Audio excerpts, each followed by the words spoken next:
오늘 시간에 주시는 살아계신 하나님의 말씀은 신약성경 마태복음 26장 26절에서 28절의 말씀입니다. 그들이 먹을 때 예수께서 떡을 가지사 축복하시고 떼어 제자들에게 주시며 이르시되 받아서 먹으라, 이것은 내 몸이니라 하시고 또 잔을 가지사 감사기도 하시고 그들에게 주시며 이르시되 너희가 다 이것을 마시라, 이것은 죄사함을 얻게 하고 많은 사람을 위하여 드리는 바 나의 피 곧 언약의 피입니다. 아멘. 지금 우리 한국교회는 안팎으로 심각한 많은 도전과 위기에 직면해 있습니다. 교회사를 살펴볼 때 개인적인 신앙의 위기, 여러분의 믿음이 흔들리고 연약해져갈 때, 여러분의 감사가 사라지고 사명과 또 예배가 무너져갈 때 성도들은 하나님의 말씀 앞에 섰습니다. 성도들은 다시 십자가 앞으로 나아갔습니다. 개인적인 삶뿐만이 아니라 교회가, 국가가 위기와 어려움에 처해 있을 때 교회는 다시 말씀으로 돌아갔습니다. 교회는 다시 십자가 앞에 섰습니다. 사랑하는 여러분, 저와 여러분의 위기의 상황이 어떤 문제와 곤란한 상황이 있다 할지라도 오늘 다시 우리가 주님의 말씀으로 돌아가고 다시 주님의 십자가 앞에 설 때 주님은 우리를 회복시켜 주시고 우리를 살리시며 우리를 구원하여 주실 줄 믿습니다. 오늘 우리 한국교회가 처해 있는 여러 가지 위기 가운데 하나는 교세의 감소입니다. 2024년 각 교단이 총회를 마치고 교세 현황을 보고했습니다. 한국교회를 대표하는 대한예수교장로회 통합측 교단과 합동교단은 한국 교세의 50%를 차지하고 있습니다. 대한예수교장로회 합동측 교단이 보고하기는 1년에 약 10만 1366명이 감소한 현재의 우리 교단의 성도의 수는 225만 530명으로 집계 보고했습니다. 다행스럽게 여전히 우리 교단이 가장 대한민국에서 큰 교단이긴 합니다만은 많은 숫자가 감소함으로 우리에게 위기의 신호를 보내고 있습니다. 대한예수교 장로회 통합측 교단은 1년에 94,700명이 감소하고 교세는 220만 7,982명으로 보고했습니다. 한국 기독교 장로회 기장측이라고 불려지는 이 기독교 장로회는 교인 수 20만의 장벽이 무너지고 말았습니다. 보고된 인원은 19만 3,221명이었습니다. 대한예수교장로회 고신측 교단은 37만 8,376명으로 작년보다 6,810명이 감소되었습니다. 기독교 대한감리회는 교인이 약 7만 명 정도 감소한 113명으로 집계되었습니다. 교단들이 최고의 절정을 이루었을 때는 2010년입니다. 이때 예장합동교단은 2012년 보고가 299만 명이었습니다. 2010년 예장통합의 보고는 285만 명이었습니다. 그런데 놀랍게도 빠른 감소세를 보이면서 이제 목회 데이터 연구소가 앞으로의 인구 감소, 모든 시대의 변화들을 토대로 보고하기를 2050년이 되면 개신교 성도의 인구는 560만 명으로 감소될 것이다 라고 보고하고 있습니다. 인구의 감소와 그리고 교세의 감소는 한국교회의 심각한 위기를 초래하고 있습니다. 이것이 어떤 총회만의 문제일까요? 아니면 교단만의 문제일까요? 아니죠. 이것은 교회의 문제이기도 하고 여러분 개인의 신앙의 위기의 시대가 도래했음을 의미하기도 합니다. 저는 이보다 한국교회가 오늘 저와 여러분이 직면하고 있는 더 큰 위기가 있다고 생각합니다. 그것은 진리의 상대화입니다. 오늘 이 시대가 위험에 처해 있는 것은 우리가 절대 진리라고 믿고 있는 그 모든 것들을 시대가 사람들이 상대 진리로 상대화하고 있다는 것입니다. 1959년 대한민국의 교회는 큰 아픔을 경험하게 되었습니다. 르네상스 운동 이후에 활발하게 진행되었던 자유주의 신학이 19세기에 꽃을 피우면서 한국교회에 침투하게 되었습니다. 이 자유주의 신학은 성경의 모든 이야기들이 신화화되어 있다는 것을 전제로 합니다. 요한이 예수 그리스도라고 하는 팩트에 대해서 그의 믿음을 가지고 예수님에 대한 사랑의 마음을 가지고 꾸며 과장되어 있었다는 것입니다. 그래서 우리가 팩트를 만나려면 이 신화화된 내용들을 양파의 껍질을 벗기듯 벗겨내는 작업을 할 때 팩트인 그 시대를 살았던 실제의 예수 그리스도와 만날 수 있다라고 주장합니다. 자유주의 신학이 어떤 결과를 초래했을 것 같습니까?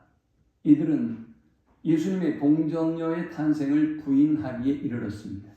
말이 되지 않는다는 것입니다. 예수님의 죽음과 부활을 부인하기에 이르렀습니다. 예수님의 죽음과 부활은 제자들의 상상에 의한 것이며 당시 1세대의 그리스도인들의 상상에 의한 간절한 바람에 의한 착각과 환상이었다라고 주장했습니다. 그들은 예수님의 죽음이 기절했다 깨어난 것이라 라고 주장하기도 했습니다. 자유주의 신학의 흥미로운 이론들은 합리적이고 이성적인 시대의 정신과 맞물려서 전 세계에 퍼져 나가기 시작했고 마침내 한국에 들어오게 되었습니다. 한국의 신학자들은 자유주의 신학에 취했고 한국의 목회자들과 교회도 자유주의 신학에 취합니다. 결과가 어떻게 되었을까요? 자유주의 신학의 결과가 어떻게 되었는지는 오늘날 여러분들이 저 서구 교회를 바라보면 됩니다. 복음이 사라지고 윤리만 주장하는 교회가 되었고 교회는 생명이 살아있는 예배하는 공간이 아니라 박물관이 되고 그리고 관광의 명소로 자리하고 있음을 우리는 보게 됩니다. 그 큰 성전에 예배하는 사람들이 없습니다. 교회의 유지는 정부에서 지원하는 관광유산을 위한 지원금으로 유지됩니다. 그 큰 성전은 50명 이하의 인원이 모여서 예배하는 그저 구경할 만한 성전으로 전락하고 말았습니다. 1959년 자경화되는 한국교회를 바라보며 우리 교단은 드디어 중요한 결정을 내리게 됩니다. 이대로 우리가 WCC 운동에 에큐메니칼 운동에 이 자유주의 신학의 운동에 한국교회를 맡길 수 없다라는 것입니다. 대한예수교 장로회는 드디어 59년 아픔을 딛고 서로 결별하게 됩니다. 1959년 드디어 총신대학교가 출발하는 기회가 되었습니다. 우리 교단은 모든 것을 포기했습니다. 큰 교회도 포기했고요. 그리고 기독교 기념관도 포기했고요. 그리고 교세 있는 교회들도 포기했습니다. 오직 하나님의 말씀을 수호하기 위하여 그들은 하나였던 신학교를 떠나 저 척박한 사당동에 총회 신학교를 시작합니다. 여러분이 총신을 거쳐가거나 가보신 분은 알겠지만 학교를 할 수 없는 것입니다. 차도 올라갈 수 없는 질퍽한 곳이고 걸어 올라갈 수 없는 진흙밭이었습니다. 박형룡 박사는 오직 한국 교회를 하나님의 말씀의 근거에서 지켜내기 위하여 총회 신학교를 그곳에 시작했고 오늘날 세계 최고의 명문의 학교인 송신대학이 되었습니다. 오늘날 단일 교단으로는 침례교 교단에 이어 우리 교단은 두 번째의 장자의 교단으로 성장하게 되었습니다. 무엇이 중요한 기준이었을까요? 이익이었다면, 권력이었다면, 규모였다면 선택할 수 없었을 것입니다. 그러나 저희 교단은 이 도전으로부터, 자유주의 신학의 도전으로부터, 에큐메니컬 신학의 도전으로부터 교회를 지키고 성도를 지켜야 한다는 일념으로 하나님의 말씀을 선택했고, 그렇게 우리 교단이 출발하게 되었습니다. 저는 자유주의 신학에 있어서 두 번째 아주 중요한 결정이 오늘 이제 우리 앞에 있다라고 봅니다. 바로 오늘 대형 집회로 예배로 준비하고 있는 기도회로 준비하고 있는 10월 27일 포괄적 차별 금지법 입법을 방지하는 예배가 우리의 인생을, 우리의 나라를, 우리의 한국 교회를, 저와 여러분의 믿음을 결정짓는 중요한 결정이 될 것입니다. 왜 그럴까요? 왜 그토록 중요한 것일까요? 여러분, 역사 이래로 보수교단인 우리 교단은 한 번도 성도들을 광장으로 부른 적이 없습니다.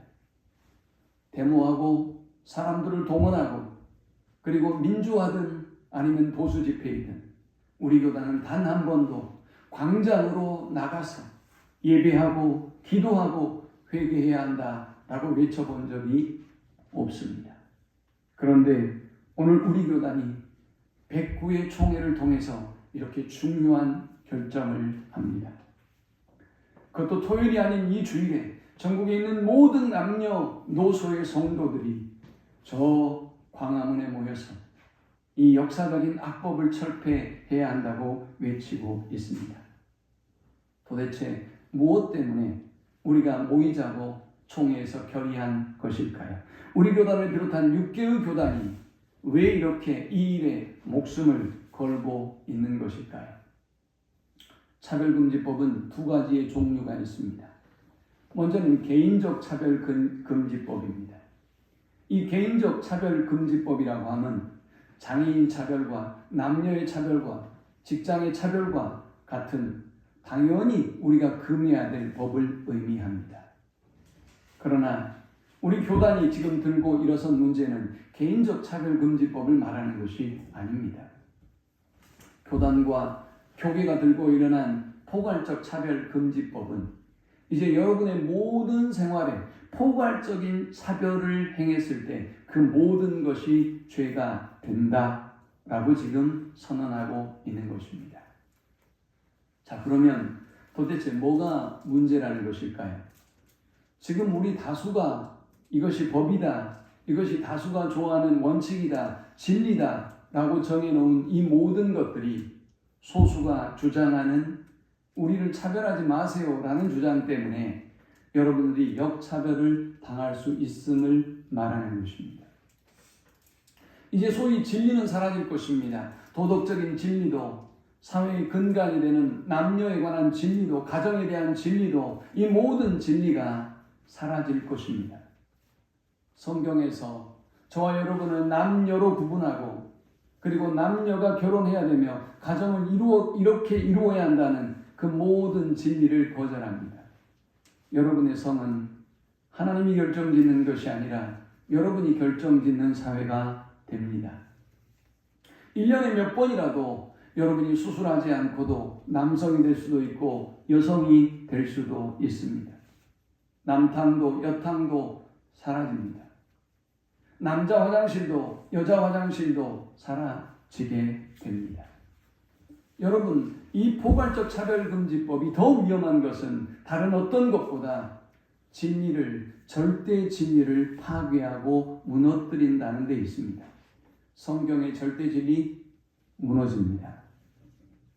일반적인 세상을 지탱하고 있는 다수의 모든 원칙과 국가와 가정과 모든 것을 기반으로 하는 이 기본의 원칙들이 거부되고 부정되는 것이 이 포괄적 차별금지법인 것입니다. 따라서 우리 모든 교계가 이제 이 위기 앞에, 이 시대의 위기 앞에 서서 함께 기도하고 회개하고 이 악법을 철폐하기 위하여 모이자는 것입니다. 그런데 놀랍게도 이런 예배와 기도회를 방해하는 세력들이 있습니다. 1948년 세계교회협의회가 출발합니다. WCC라고 하는 모임입니다. 이 교회 연합과 일치운동은 세계에 흩어져 있는 모든 교회가 하나이며 우리는 연합해야 한다는 주장을 펼치고 있습니다. 맞는 이야기죠. 연합해야 합니다. 그러나 이들은 구원론과 그 다음에 하나님에 대한 모든 관념이 다 무너지고 맙니다. 한국의 교단들은 이 WCC의 위험성을 알고 일찍이 WCC에서 탈퇴합니다. 그런데 여전히 이 WCC에 가입되어 있는 교단들이 있습니다. 주로 NCCK라고 하는 한국 기독교 교회 협의회에 소속된 교단들이 바로 그들입니다. 교단으로 본다면 감리교가 있고요. 또 기독교 장로회가 있고요. 통합 측 교단이 있습니다. 이들은 에큐메니컬 운동을 통해서 로잔 대회와 같은 운동을 합니다. 세계 모든 종교와 그리고 세계 모든 사람들에게 구원이 있다고 주장하기도 합니다. 무당이 와서 구술하기도 하고요. 이 WCC 운동, 에큐메니컬 운동이 얼마나 많은 폐해를 이 시대에 끼치고 있는지 모릅니다. 한국의 기독교 교회 협의회는 두 가지 큰 기관을 만들었습니다. 그 하나가 CBS라고 하는 방송국입니다. 그리고 또 다른 단체는 기독교 윤리실천운동본부라고 하는 기관입니다. 손봉호 교수와 그리고 주로 통합측과 진보 교단들이 이 기독교 윤리실천운동본부를 도왔고 지원하면서 기독교 윤리를 실천하는 데 애써 왔습니다. 그런데 참으로 놀라운 일이 벌어졌습니다. 기독교 윤리실천운동본부인데 기독교는 없고 윤리만 주장하는 단체가 되고 말았습니다. 여지없이 기독교 윤리실천운동본부를 중심으로 한 일부의 진보적인 목회자들이 이번에 예배를 두고 공격하기 시작했습니다. 첫 번째 인물은 김동호 목사입니다. 이 김동호 목사는 이렇게 주장합니다. 기도회라면 주장을 받아줘야 될 대상이 하나님이 될 것이고 집회라면 주장을 받아줘야 할 대상이 정부가 될 터인데 차별금지법은 정부가 만들려고 하는 것이니 집회라고 하는 것이 더 옳지 않을까? 집회의 힘은 모인 사람의 숫자에 있을 수 있지만 기도의 힘은 사람의 숫자에 있는 것은 아니지 않은가? 라고 했습니다. 높은 뜻 교회 연합회를 이끌고 있는 이 김동호 목사는 그 모임은 기도회나 예배가 아니라 정치의 집회와 같은 집회다라고 말했습니다. 왜 그렇다고요? 입법을 국가가 했으니 입법을 국가에게 해달라고 주장하는 것이니 그건 집회다라는 것입니다. 여러분 그 말씀이 옳다고 생각하십니까? 느부갓네살 왕이 자신의 신상을 만들고 모든 나라와 종족들이 왕 앞에 절하게 만들었습니다. 우리의 믿음의 사람이었던 다니엘과 세 친구들은 목숨을 걸고 이 악법 앞에 하나님 앞에 기도하기 시작합니다. 왜 기도했을까요? 악법은 느부갓네살 왕이 만들었는데 왜 기도한 것입니까? 하나님이 그의 마음을 바꾸시고 하나님이 그들의 악한 마음을 바꾸셔서 속히 악법을 철폐하고 믿음의 자유를 누릴 수 있기를 위하여 기도한 것입니다. 숫자에 있다고요? 기도회가 숫자에 있기 때문에 모이지 않아도 된다고 말합니다. 가장 자주 모였던 교단이 통합측 교단입니다. 우리 교단은 단 한 번도 광장에 나가본 적이 없습니다. 모이라고 여러분에게 요청해 본 적도 없습니다. 그들은 민주화를 위하여 외쳤고 산업화, 소외된 이웃들을 위해서 끊임없이 투쟁하고 세월호에 고통받는 사람들 위하여 투쟁했고 이태원에 고통받는 사람들 위하여 투쟁한 사람들입니다. 광장은 그 누구보다 자신들이 앞장서서 찾았던 자리였습니다. 그런데 그런 그들이 모이지 말라고 지금 반대하고 있습니다. 또 한 사람이 있습니다. CBS에서 프로그램을 진행하고 있고 한국의 1세대 CCM 가수라고 불리는 최인혁이라고 하는 사람입니다. 이 사람은 안타깝게도 우리 교단의 총신대학교 신학과를 나왔습니다. 이 사람은 이렇게 얘기합니다. 이 집회를 반대해야 되는 첫 번째 이유, 세상이 우리를 향하여 어떻게 생각하고 있는지에 대한 고민이 목사님들의 관심 밖에 있는 것 같다라고 얘기했습니다. 이 사람의 관심은 하나님이 아니에요. 이 사람은 하나님이 교회를 어떻게 바라보고 이 사람은 하나님이 세상을 어떻게 바라보는가에 있는 것이 아닙니다. 이 사람은 바른 믿음을 하나님이 어떻게 세우기를 원하는지에 관심이 있는 것이 아니에요. 세상이 교회를 어떻게 평가하느냐에 그의 모든 관심과 생각이 있음을 보게 됩니다. 만일 이번에 모이면 한국교회는 더 많은 비난을 받게 될 것이고 더 많은 공격을 받게 될 것이라고 말합니다.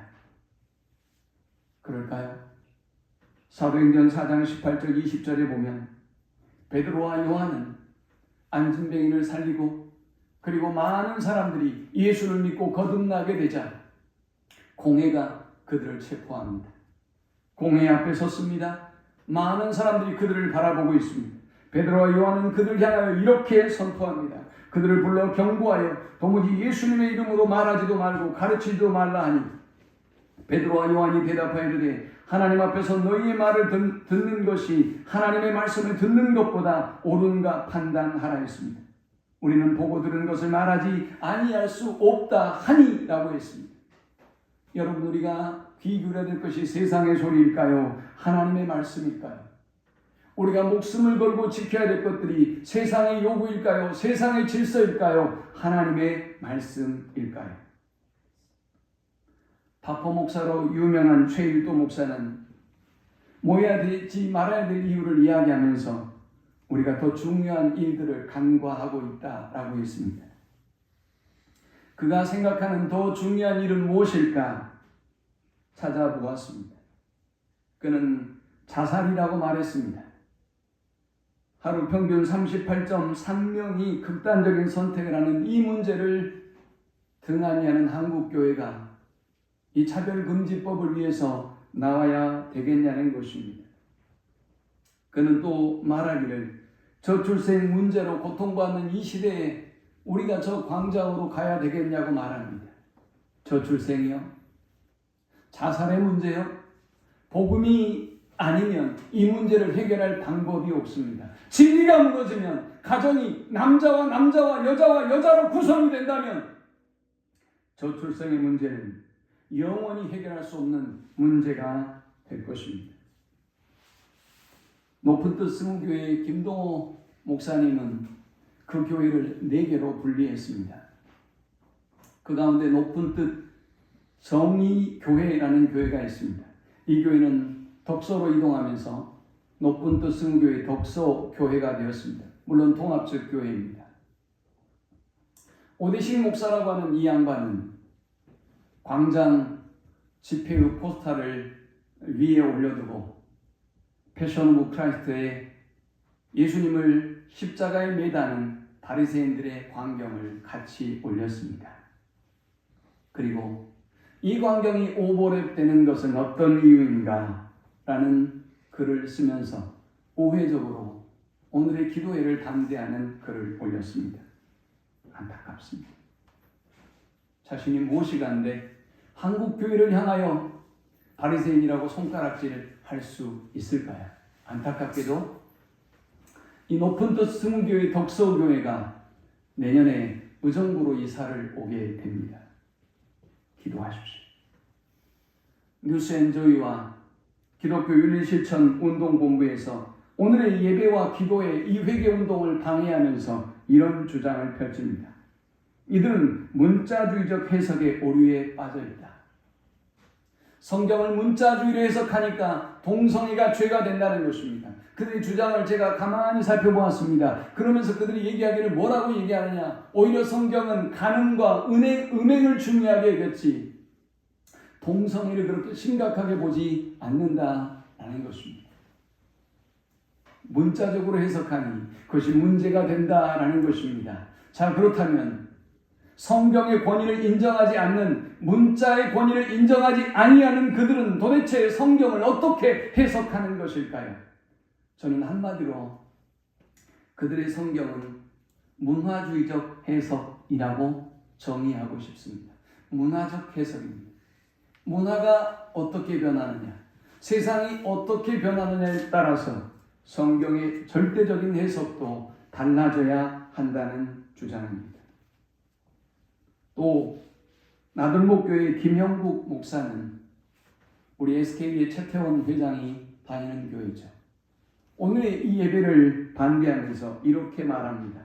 오늘 한국교회가 사회를 통해서 이러한 문제에 관해서 이 사회를 향하여 말할 자격이 있는가라고 외쳤습니다. 여러분, 그렇습니다. 여전히 우리는 많은 문제를 가지고 있습니다. 여전히 우리는 죄인입니다. 여전히 우리는 손가락질을 당하고 있습니다. 그러나 사랑하는 여러분, 교회가 완벽하기 때문에 세상을 향하여 죄인이라고, 회개해야 한다고, 구원을 얻어야 된다고 선포할 수 있다면 예수님 이외에 그 누가 세상을 향하여, 죄인들을 향하여 구원을, 복음을 선포할 수가 있겠습니까? 예수님께서 가장 먼저 세상을 향하여 선포하셨던 첫 메시지는 회개하라 였습니다. 그 말씀이 무슨 말씀입니까? 우리 모두가 죄인이라는 것이지요. 동성애뿐만이 아니라 저 세상을 향하여 우리가 죄인이라고 외치는 이유는 그들을 정죄하기 위함이 아닙니다. 우리의 죄인됨의 상태를 알고 우리가 다시 그리스도께, 다시 십자가 앞에 나아가야만 구원을 얻고 영생을 얻는다는 것을 선포하기 위한 전제적이고 선결적인 조건인 것뿐입니다. 저는 오늘 이 위기 앞에 한국교회가 서 있다고 생각합니다. 숫자는 감소되고 있고요. 여전히 우리는 세상을 통해서 지탄을 받고 있습니다. 절대적인 진리가 무너져가고 있고 교계에서마저도 이 절대 진리를 수호하려고 하지 않는 위험한 시대를 우리가 살아가고 있습니다. 개인적인 우리의 믿음도 마찬가지입니다. 여러분의 감사가 흔들리고 충성이 흔들리고 여러분의 헌신이 흔들리고 사명이 흔들릴 때 우리는 어떻게 해야 될까요? 주님은 제자들과 마지막 만찬을 나누시면서 이 만찬을 기념하고 기억하라 라고 말씀하셨습니다. 우리가 주님께로 돌아가면, 우리가 주님의 말씀으로 돌아가면, 주님의 십자가로 돌아가면, 주님의 만찬의 자리로 돌아가면 우리는 주님의 그 놀라운 은혜와 사랑으로 회복되고 또 살아날 수 있는 것입니다. 자, 주님은 도대체 무엇 때문에 우리에게 이 성만찬을 기념하고 기억하라 라고 말씀하셨을까요? 먼저 주의 죽으심을 기억하고 구원의 기쁨과 감격을 회복하기 위함입니다. 오늘 28절에 보십시오. 이것은 죄사함을 얻게 하려고 많은 사람을 위하여 흘리는 바 나의 피 곧 언약의 피니라 했습니다. 하나님께서 저와 여러분에게 너무 많은 은혜를 주셨습니다. 특별히 한 해 동안 추수할 수 있는 놀라운 은혜를 베풀어 주셨습니다. 가정을 주시고 일터를 주시고 안전과 건강을 책임져 주시고 오늘 여기까지 인도해 주셨습니다. 이것도 큰 은혜이지만 저와 여러분이 받은 생애 최고의 은혜는 바로 죄사함의 은혜이며 구원의 은혜임을 우리는 이 만찬을 대하면서 다시 회복하고 다시 기억하고 그 기쁨과 감격을 회복해야 하는 것입니다. 누가복음 22장 19절은 말씀합니다. 또 떡을 가져 감사 기도하시고 떼어 그들에게 주시며 이르시되 이것은 너희를 위하여 주는 내 몸이라 너희가 이를 향하여 나를 기념하라 하시고 했습니다.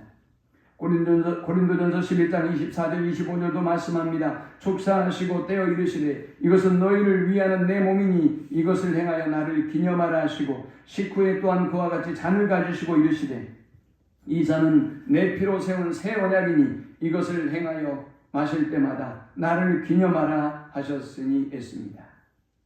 기념이라는 단어가 이렇게 성경에 많이 등장합니다.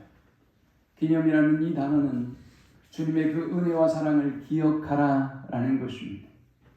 여러분들이 한순간도 놓쳐서는 안 된다라는 말씀입니다. 주님은 이제 이 만찬을 마치고 십자가에 달려 돌아가실 것입니다. 제자들만 남겨질 것입니다. 제자들은 혹독한 시련과 핍박이 기다리고 있습니다. 제자들은 저 로마의 병정들이 기다리고 있고 저 혹독한 세상에서 그들을 비난하고 그들을 정죄하고 그들을 죽이기 위하여 혈안이 되어 있습니다. 바로 그 고난의 순간, 그 위기의 순간마다 주님은 이 주의 만찬을 기억하라라고 하십니다. 이 주님의 만찬을 기억할 때 구원의 기쁨과 감격이 그들 안에 회복될 것이고 그들 안에 놀라운 은혜와 기쁨이 찬송이 회복될 것이기 때문입니다. 오늘 이 주님의 만찬을 통해서 저와 여러분 안에 구원의 기쁨과 감격이 회복되는 복된 시간이 될 수 있기를 축원합니다. 세상이 흔들리고 교인이 감소하고 우리의 절대 진리가 무너지고 쓰러진다 해도 우리가 하나님의 말씀으로 돌아가면, 우리가 이 주님의 만찬으로 돌아가면 우리는 굳건하게 우리의 믿음을 지킬 수 있고 다시 여러분의 영혼이 살아나고 우리의 가족이 살아나며 우리의 교회가, 한국교회가 살아나게 될 줄 믿습니다. 두 번째, 주님은 왜 이 성만찬을 기념하라 하셨을까요? 이 성만찬은 우리가 그리스도 하나이며 지체들과 하나임을 기억하게 하는 예식이기 때문에 그렇습니다. 고린도전서 10장 16절 17절을 말씀합니다. 우리가 축복하는 바 축복의 자는 그리스도의 피에 참여함이 아니며 우리가 떼는 떡은 그리스도의 몸에 참여함이 아니냐. 떡이 하나요 많은 우리가 한 몸이니 이는 우리가 다 한 떡에 참여함이라 했습니다. 참여한다는 이 헬라어의 단어는 코이노니아를 의미합니다. 저와 여러분이 이 성만찬을 하는 것은 주님과 하나를 이루고 주님과 교제하는 의미를 갖는다는 것입니다. 저와 여러분이 외롭고 힘든 신앙생활 하다가 십자가 앞에 서고 이 만찬 앞에 섰을 때 우리는 다시 주님과의 긴밀한 교제가 시작되는 것입니다. 우리는 주님을 경험하고 누리는 삶을 살아갈 수 있는 것입니다. 그뿐 아닙니다. 우리는 이 성만찬을 통해서 서로 우리 성도들이 연합된 한 몸임을 기억합니다. 때로는 마음에 맞지 않는 사람도 있습니다. 때로는 우리의 교회에 싫은 사람도 물론 있습니다. 그러나 우리는 이 성찬을 하면서 가족이 한 테이블에 앉아서 식구로 모여 식사할 때 하나임을 느끼듯 우리는 이 성만찬을 통해서 우리가 하나임을 기억해야 하는 것입니다. 저와 여러분이 주님과 하나이며 그리고 우리 믿음의 지체들과 온전한 하나임을 잊지 않고 기억하는 우리 모두가 될 수 있기를 축원합니다. 주님은 왜 제자들에게 이 성만찬을 주님이 오실 그날까지 기억하고 기념하라고 하셨을까요? 세 번째는 우리가 영생을 가졌음을 알고 다시 오실 주님을 준비하게 하기 위함입니다. 주님은 사도행전 1장 10절에서 12절에 이렇게 말씀하셨습니다.